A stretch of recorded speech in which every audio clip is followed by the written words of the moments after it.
श्री श्री राधा रमणो जयति भजनिताय गौर राधे श्याम। जब हरे राम चरित सुधा श्री श्रीमद राधा रमण चरणदास देव बाबा जी महाशय। बड़े बाबा का जीवन चरित्र, मूल बंगला, संपादक प्रकाशक श्री रामदास बाबा जी।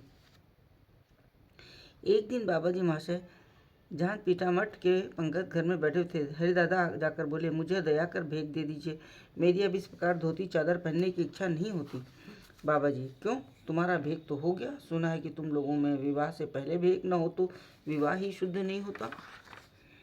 हरिदादा, अब वो भेंट कोई भेंट नहीं, इस भेंट का अर्थ है वैराग्य, धर्माश्रय।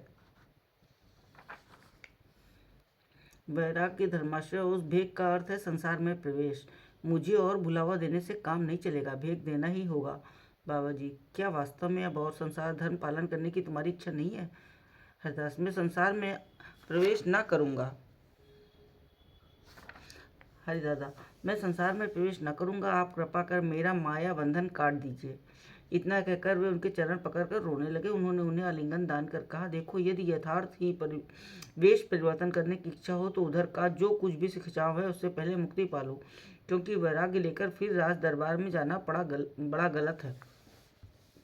हरिदादा, उधर का खिंचाव अब कुछ भी नहीं है। कलकत्ता में सिर्फ एक घर है, उसे बेचने से सब काम पूरा हो जाएगा।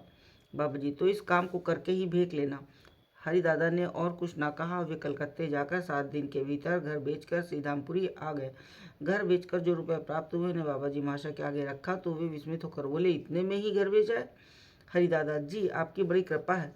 जाते ही एक ग्राहक मिल गया, उसने जितना कहा उतने में ही रजिस्ट्री कर दी। बाबा जी महाशय साश्रु गदगद कंठ से कहने लगे, बलिहारी, नव अनुराग का कैसा प्रबल प्रताप है। निताई चांद यदि जीव की ये अवस्था सदा रखते तो न जाने कितने कितने बड़े कार्य होते।